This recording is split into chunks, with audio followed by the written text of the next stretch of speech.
சேர்த்து அதனோடு இதை கலந்து சாப்பிட்டு கொண்டே வருவோமே ஆனால் நல்ல எழுச்சியையும் விரைப்பையும் முந்துகிற விந்துவை கட்டுப்படுத்துகிற தன்மையை பெற முடியும். முருங்கை விதை நீர்த்து விட்ட விந்து கெட்டிக்கும், சீரான மேனி செழிப்பாகும். பாருங்கள், எந்த இடத்திலெல்லாம் விந்து ஆரோக்கியம் அடைகிறதோ அங்கெல்லாம் தூதுவளை பூவை சாப்பிட்டு கொண்டு வந்தால் போதும், புஷ்டி உண்டாகும், தாது உண்டாகும், பொங்கு அழகு கிடைக்கும். அதோட அந்த மலருக்கு இருக்கிற ஆண்மை விருத்தி தன்மையை பற்றி சொல்லுகிற போது பூனைக்காலியினுடைய விதை இருக்கிறதே, அந்த விதைக்கு ஆண்மையை ஓங்க செய்கிறதோடு அல்லாமல் அது விந்துவனுடைய உற்பத்தியை அதிகப்படுத்தும். இப்போ ஒரு ஆண்மையை மேம்படுத்துகிற விந்தணுவை கூட்டுகிற மூலிகைகள் ஏராளமாக சித்தர்கள் உருவாக்கி இருக்கிறார்கள். அவைகளையெல்லாம் ஒன்றாக சேர்த்தால் நான் இதுவரைக்கும் சொன்ன பாருங்க, அத்தனை பலனையும் நம்மால் பெற முடியும். அதற்காக சித்தர்கள் சொன்ன லேகியத்துக்கு பேர் தான் மதன காம லேகியம்.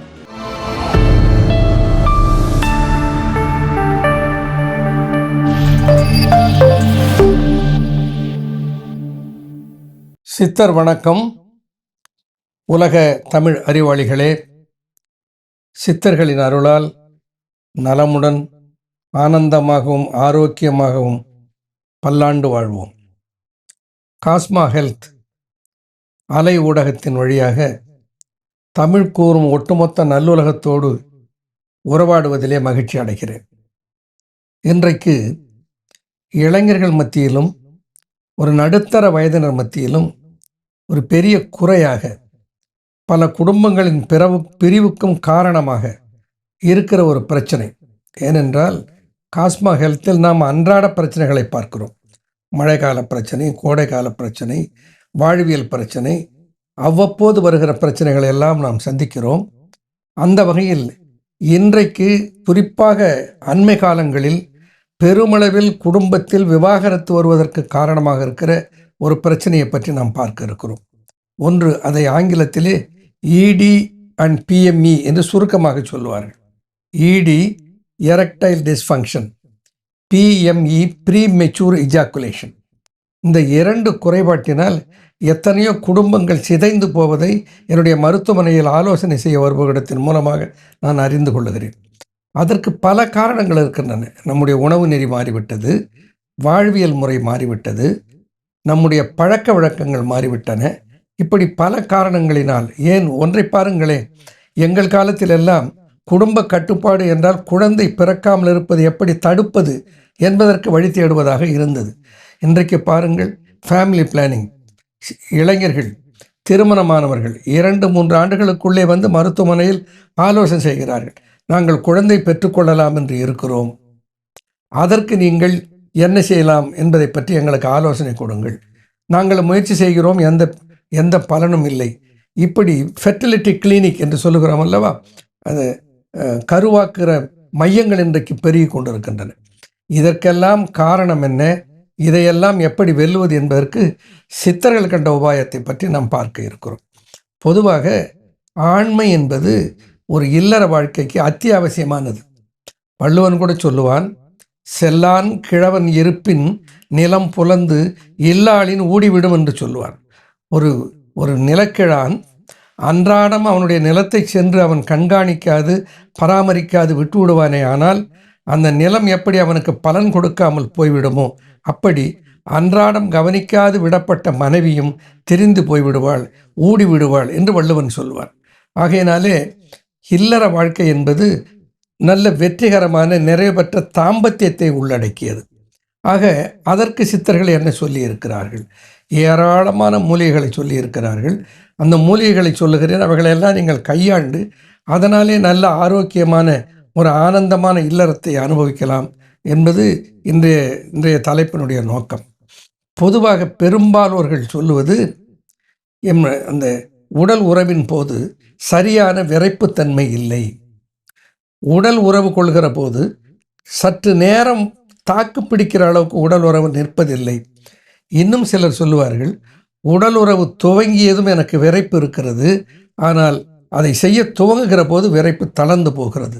அவர்களெல்லாம் சொல்லுவது என்ன, பெரும்பாலும் அவர்களுக்கு ஒரு அடிமை பழக்கம், கைப்பழக்கம் என்கின்ற சுய இன்பப் பழக்கம். ஆகையினாலே நல்ல ஆரோக்கியமான நீடித்த விரைப்புக்கும் உடல் உறவுக்கும் என்னென்ன சித்தர்கள் சொல்லியிருக்கிறார்கள், அதற்கு என்ன காரணங்கள் இருக்கின்றன, அவைகளை எப்படி பயன்படுத்தலாம் என்பதை சொல்லுவது இன்றைக்கு உலகில் இருக்கிற மிகப்பெரிய பிரச்சனையாக இருக்கிற அந்த தாம்பத்திய சரிவு, தாம்பத்தியத்திலே இருக்கிற வல்லமை குறைவு, அதையெல்லாம் சரி செய்வதற்கு உதவியாக இருக்கும்.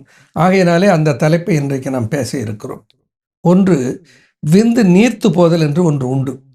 விந்து சாதாரணமாக கெட்டிமமாக சளியை விட சற்று இறுக்கமாக இருக்க வேண்டும்.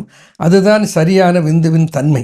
அப்படி இல்லாமல் அது நீர் போல் நீர்த்திருக்குமானால் அந்த விந்து முந்திக்கொண்டு உறவு முழுமையாக நிறைவுறுவதற்கு முன்னால் வெளியாகிவிடும். இது ரொம்ப அழகாக தேரையர்கள் சொல்லுவார்கள். முந்து நீரை தடுக்கும் மோரை போலே ஒழுகும், முந்து நீரை தடுக்கும் மோரை போலே ஒழுகும், விந்துவை தடிப்பித்து மேனியிடும், தொந்த கரிய நிற வாயுவை கடுக்கும் பெரிய முருங்கை பிசின் என்று ஒரு பாடலில் தேரையர் சொல்வார். என்ன பொருள்? வெளிப்படையாக புரிகிற பொருள். முந்து நீரை தடுக்கும். இப்பெல்லாம் ஆங்கிலத்தில் ப்ரீமெச்சூர் இஜாக்குலேஷன் சொல்லுவதை தமிழிலே விந்து முந்தல். இந்த விந்து முந்தல் அதாவது முழுமையாக நிறைவுறாத முன்னமே தாம்பத்தியத்தில் விந்து முந்திக் கொள்ளுதல். இதை எப்படி தேரையர் கையாளுறார் பாருங்க. முந்து நீரை தடுக்கும், முந்திக்கொண்டு விந்து வெளியாவதை இது தடுக்கும். முந்து நீரை தடுக்கும். ஏன் முந்து நீர் வருகிறது? மோரை போலே ஒழுகும், விந்து தடிப்பித்தில்லாமல் மோரை போல நீர்த்து ஒழுகுவதாக இருக்கும். அதனால் விந்துவை கட்டுப்படுத்தி நிறுத்தி உறவை நீட்டிக்க முடியாது. இப்படி எவ்வளோ அருமையான ஒரு பாடல் பாடுங்க. முந்து நீரை தடுக்கும் மோரை போலே ஒழுகும், விந்துவை தடிப்பித்து மேனியிடும். ஒரு முக்கியமான விஷயம், எங்கெங்கெல்லாம் விந்து ஆரோக்கியமாக திடமாக இருக்கிறதோ அங்கெல்லாம் மேனி செழிப்பாக இருக்கும். அந்த மேனியிடும் என்று சொல்லுகிறார். எது? பெரிய முருங்கை பிசின், முருங்கை மரத்திலே இருந்து எடுக்கப்படுகிற பிசின் இருக்கிறது. அந்த பிசினுக்கு அந்த ஆற்றல் இருக்கிறது. அதுபோல் இன்னொரு பிசின் இருக்கிறது, அதற்கும் அந்த வல்லமை இருக்கிறது என்று சித்தர்கள் சொல்வார்கள். அது ஒன்று வாதுமை பிசின். இந்த வாதுமை பிசின்னா அது ஒன்றும் இல்லை, பாதாம் பிசின். பாதாம் பிசின், பாதாம் பருப்புன்னு சொல்கிறேன் இல்லையா, அந்த மரத்தினுடைய பிசின். அந்த பிசினுக்கு என்ன தன்மை இருக்கிறதா? நெஞ்சு உறக்கும், நல்ல பலத்தை கொடுக்கும். நெகிழ் விந்துவும் தடிக்கும், நெகிழ்ந்து போகிற விரைவில் நீங்கி போகிற விந்துவை தடிப்பிக்கச்சு. நெகிழ் விந்துவும் தடிக்கும். நஞ்சு மருந்துகட்கு எல்லாம் நல் மருந்தாம். நஞ்சுத்தன்மையுடைய சில மருந்துகளை எடுத்துக்கொள்கிற போது அதையும் சரியாக்குற அமிர்தமாக இருக்கும். நஞ்சு மருந்துகட்கு எல்லாம் நல் அமிர்தாம். விஞ்சு கபம் அதிகமாவதனாலே கோழையை உண்டாக்கும். இந்த கோழையும் கட்டுப்படுத்துகிற தன்மை குலவாதுமை என்று சொல்லுகிற அடப்பஞ்சளி, அடப்ப மரம் என்று வாதுமை மரத்துக்கு இன்னொரு பெயர். அடப்பஞ்சளி என்றால் கோதுமை, வாதாம் மரத்தினுடைய பிசின் என்று அர்த்தம். இந்த வாதாம் பிசினுக்கும் அந்த சக்தி இருக்கிறது. இப்போது இப்படி நிறைய மூலிகைகளை சித்தர்கள் சொல்லியிருக்கிறார்களே, இவளை எப்படி கையாளுவது? வேலம் பிசினுக்கு அவ்வளவு ஆற்றல் இருக்கிறது. கருவேலம் மரம் இருக்கிறது, கருவேலம் பிசின் தேகத்தரம் உரமும் தரும். தேகத்துக்கு நல்ல பலத்தையும் உரத்தையும் தரும். பெரியோரால் பேசு கருவேலம் பிசின். அப்போ கருவேலம் பிசினுக்கும் இந்த ஆற்றல் இருக்கிறது. முருங்கை பிசினுக்கும் ஆண்மையை விருத்தி செய்கிற வல்லமை இருக்கிறது. பாதாம் பிசினுக்கும் அந்த வல்லமை இருக்கிறது. இவளை எப்படி கையாளுவது? ரொம்ப சுலபம். ஆனால் ஒன்று, இவங்களெல்லாம் காலையில் சாப்பிட்டுட்டு மாலையில் பலனை எதிர்பார்க்கக்கூடாது. இன்றைக்கி சாப்பிட்டுட்டு நாளைக்கு பலனை எதிர்பார்க்க முடியாது. இது உணவு.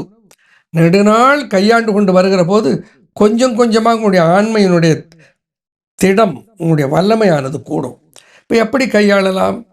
ஒரு 3 கிராம் அளவுக்கு இந்த நசுக்கி பொடியாக்கி அல்லது மிக்சியில் போட்டு அரைத்து சலித்து எடுத்துக்கொண்ட இந்த பிசினில் 3 பிசினையும் கலந்தோ அல்லது ஏதாவது ஒரு பிசின், கருவேலம் பிசின், வாதுமை பிசின் அல்லது முருங்கை பிசின், இதில் ஏதாவது 3ல் 1 அல்லது 3ஐயும் கலந்து இந்த பிசினை அரைத்து, ஏன்னா அது ஹைட்ரோஃபோபிக், தண்ணீரை உறிஞ்சுகிற தன்மை உடையது, காற்று புகாத பாத்திரத்தில் போட்டு வைத்துக்கொண்டு ஒரு தேக்கரண்டி அளவு எடுத்து, அபவுட் 3 கிராம்ஸ் எடுத்து பாலில் கலந்து சுடு பாலில் கொஞ்சம் பனங்கற்கண்டோ அல்லது கொஞ்சம் நாட்டு சர்க்கரையோ சேர்த்து அல்லது தேன் சேர்த்து அதனோடு இதை கலந்து சாப்பிட்டு கொண்டே வருவோமே ஆனால் நல்ல எழுச்சியையும் விரைப்பையும் முந்துகிற விந்துவை கட்டுப்படுத்துகிற தன்மையை பெற முடியும் என்று சித்தர்கள் சொல்லுகிறார்கள். அதுபோல நிறைய மூலிகைகளை சித்தர்கள் சொல்லுகிறார்கள். ஒரு பூ இருக்கிறது, அந்த பூவுக்கு விந்துவை தடிப்பித்து செய்கிற, விந்துவை நிலைநிறுத்துகிற, எந்த கெடுதியும் விளைவிக்காத ஒரு வல்லமை இருக்கிறது. அதை என்ன சொல்லுவார்கள், அதை சைக்காஸ்ன்னு ஒரு பிளான்ட்டு, அந்த மரத்தில் இருந்து கிடைக்கிற அந்த பூவை மதன காமப்பூ என்று சொல்லுவார்கள். அது பேரே பாருங்கள், மதன காமப்பூ என்று அதற்கு பெயர். இந்த மதன காமப்பூவுக்கு ஆண்மையை மேலோங்க செய்கிற வல்லமை இருக்கிறது. அதனால தான் அதுக்கு மதன காமப்பூன்னே பேர். அதுபோல் சாலா மிஸ்ரி என்று சிலர் கேள்விப்பட்டிருப்பார்கள், பலருக்கு தெரியாது. அது பெர்சியாவில் விளைகிற ஒரு ஒரு ஒரு தாவரத்தினுடைய மகசூல். அதை சாலா மிஸ்ரி என்று சொல்வார்கள். தாது வலுத்து இருக்கும். தாது என்பது விந்துக்கு இன்னொரு ஒரு நாகரிகமான சொல். தாது புஷ்டி லேகியம் என்று சொல்வார்கள். தாதுவை புஷ்டி செய்தல் என்றால் விந்துவை பலப்படுத்துதல்னு அர்த்தம். அப்போது இங்கே என்ன சொல்கிறார், தாது வலுத்து இருக்கும் சம்போக சக்தி மிகும்.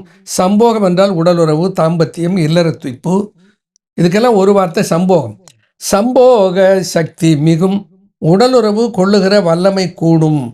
தாது வலுத்திருக்கும் சம்போக சக்தி மிகும், ஏது மலர்ப்பிள்ளை ஏந்திழையே. அதுபோல பல பருப்புகள், பிஸ்தா பருப்பு என்று ஒரு பருப்பு இருக்கிறது, பாதாம் பருப்பு என்று ஒரு பருப்பு இருக்கிறது. இவைகளெல்லாம் எவ்வளோ விலை அதிகம் உங்களுக்கு தெரியும். பாதாம் பருப்பு, பிஸ்தா பருப்பு. ஓரிதழ் தாமரை என்று ஒரு பூ இருக்கிறது.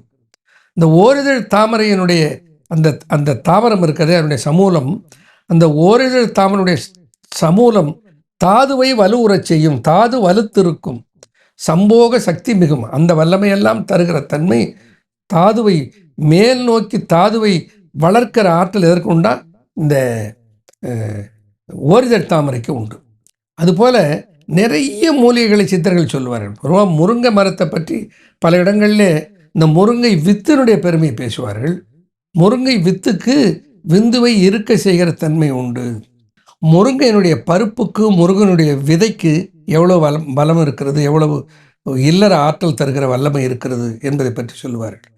நீரான விந்துவுமே நிச்சயமாய் கட்டிவிடும், சீரான மேனி செழிப்பாகும், நேராக நெருங்க மலர்ச்சூடும் நீண்ட குழல் மாதே முருங்கை விதையை மொழி.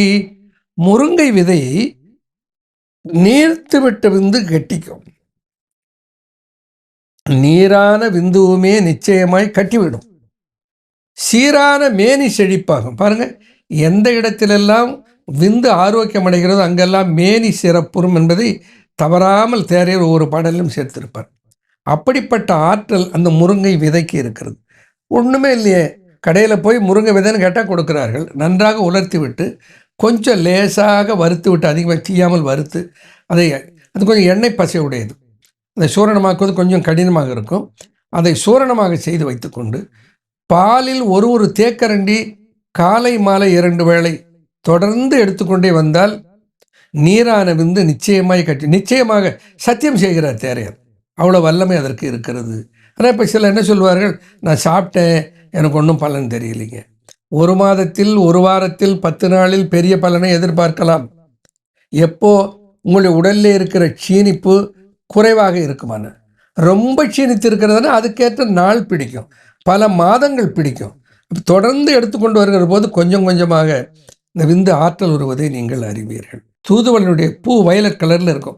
இந்த தூதுவளை பூவை ஒரு நாளைக்கு 10 பூ நம்ம தோட்டத்தில் கொண்டு வந்து செடியை பயிர் செய்து விட்டு அன்றாடம் காலையில் அந்த தூதுவளை பூவை சாப்பிட்டு கொண்டு வந்தால் போதும், புஷ்டி உண்டாகும், தாது உண்டாகும், பொங்கு அழகு கிடைக்கும். அதோட அந்த மலருக்கு இருக்கிற ஆண்மை விருத்தி தன்மையை பற்றி சொல்லுகிற போது கொஞ்சம் கவித்துவத்தோடு சொல்லுவார். முட்டை நரைத்து முதிர்ந்தவனை, முதுமையாகி முழுமையாக நரைத்து குடுகுடு கிழவராக இருக்கிற ஒருவனை கட்டழகு மாது, அவள் கண் பட்டால் போதும் என்று பல காளையர்கள் பின்னால் திரிகிற அளவுக்கு எழில்மிக்க பெண். அவர்களையெல்லாம் ஒதுக்கிவிட்டு இந்த முட்டை நரைத்து முதிர்ந்தவனை நீங்காது வைத்திட அவள் மனதில் நிலைக்க வைக்க வேண்டுமானால் இந்த தூதுவளையினுடைய பூவை உண்ண சொல் என்று சொல்வார். இந்த தூதுவளை பூவுக்கு இப்படி ஆற்றல் இருக்கிறது. இப்படி ஒரு 40-45 மூலிகைகளை நான் அடுக்கிக் கொண்டே போகலாம். ஏராளமான மூலிகைகளை சித்தர்கள் ஆண்மை மேம்படுவதற்கும் எரெக்டைல் டிஸ்ஃபங்க்ஷனுக்கும் ப்ரீமெச்சூர் எஜாக்குலேஷனுக்கும் என்றே பரிந்து உரைத்திருக்கிறார்கள். அந்த மூலிகைகளை எல்லாம் ஒன்று சேர்த்து எடுக்கிற போது அது லேகியமாகவும் சில நேரங்களிலே சூரணமாகவும் மாற்றி மருத்துவர்களாலே தரப்படும். அது சித்த மருத்துவத்தில் நீங்கள் நிறைய கேள்விப்பட்டிருப்பீர்கள். ஒரு அருமையான ஒரு மூலிகையை சித்தர்கள் ரொம்ப பரிந்துரைப்பார்கள். அந்த மூலிகைக்கு பெயர் பூனைக்காளி என்று சொல்வார். பூனைக்காளி வித்து, பூனைக்காலினுடைய விதை இருக்கிறது. பூனைக்காளி வித்துக்கு ஆண்மையை மேலோங்க செய்கிற சக்தி உண்டு என்று பெரும்பாலும் சாதாரண மக்களுக்கு கூட தெரியும். பூனைக்காலியினுடைய விதை இருக்கிறது. அந்த விதைக்கு ஆண்மையை ஓங்க செய்கிறதோடு அல்லாமல் அது விந்துவினுடைய உற்பத்தியை அதிகப்படுத்தும். இப்போ நிறைய பேர் பேஷண்ட்ஸ் வராங்க, என்ன சொல்லுகிறார்கள், அவருடைய விந்துவினுடைய எண்ணிக்கை, கான்சன்ட்ரேஷன் ஆஃப் ஸ்பெர்ம் அந்த குறைவாக இருக்கிறது, விந்துவினுடைய மொட்டிலிட்டி நீந்துகின்ற வேகம் குறைவாக இருக்கிறது, ஆகையினாலே அவர்கள் கருவுறுவதில்லை. அப்போது அந்த கருவுறுவதற்கு என்ன மிக முக்கியம், குறைந்தபட்சம் 30 மில்லியனுக்கு மேற்பட்டு விந்து இருக்க வேண்டும். ஒரு ஒரு ஒரு சேர்க்கையில் வெளியாகிற விந்துவினுடைய அளவிலே அந்த விந்து அணுக்கள் எவ்வளவு இருக்க வேண்டும் சொன்னால் குறைந்தது 30 மில்லியன் இருக்க வேண்டும். இல்லைன்னா அது கருவுறுகிற ஆற்றல் அங்கே இருக்காது. அப்போது அந்த எண்ணிக்கையை கூட்ட வேண்டும். அதற்கு மூலிகைகள், அந்த எண்ணிக்கையை கூட்டுகிற மூலிகைகளை ஒன்று தான் பூனைக்காலி விதை, முருங்கை விதை. இவைகளெல்லாம் விந்துனுடைய எண்ணிக்கையை கூட்டும். அதோடு கூட விந்துனுடைய எண்ணிக்கை கூட்டுவதில் மிகச்சிறந்த மூலிகையாக கருதப்படுவது ஓரிதழ் தாமரை. ஒரு ஆண்மையை மேம்படுத்துகிற விந்தணுவை கூட்டுகிற மூலிகைகள் ஏராளமாக சித்தர்கள் உருவாக்கி இருக்கிறார்கள். அவைகளையெல்லாம் ஒன்றாக சேர்த்தால் நான் இதுவரைக்கும் சொன்ன பாருங்க, அத்தனை பலனையும் நம்மால் பெற முடியும். அதற்காக சித்தர்கள் சொன்ன லேகியத்துக்கு பேர் தான் மதன காம லேகியம்.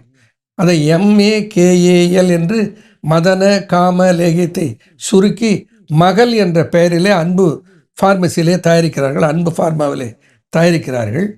ஏராளமானவர்கள் அதை பல நிகழ்ச்சிகளிலே நான் சொல்லியதை கேட்டு இளைஞர்கள், குறிப்பாக ஒரு 35-40 வயதானால் திருமணமானவர்கள் கூட அந்த தாம்பத்திய உறவில் ஒரு சக்குதல் வரும், கொஞ்சம் ஜக்கி போகும். அதை திரும்ப மீட்டெடுத்து விட்டால் ஒரு 60 வயது வரையிலே குறையில்லாமல் தாம்பத்தியத்தை சுவைக்க முடியும். அப்படி சறுக்கி விடுகிற தாம்பத்தியம், தகாத பழக்க வழக்கங்களினாலே இளமையில் தீய வழிகளினாலே இழந்துவிட்ட ஆண்மை இழப்பு, பல மருந்துகளினுடைய சைடு எஃபெக்டினாலே ஆண்மை இழப்பு, கூடா நெறிகளினாலே வந்த ஆண்மை இழப்பு, விந்து முந்திக்கொண்டு சரியான தாம்பத்திய சுகத்தை அனுபவிக்க முடியாது போதல், இவைகளிலிருந்தெல்லாம் விடுவித்து தருகிற மூலிகைகளை ஏராளமானவற்றை நான் சொன்னேன்.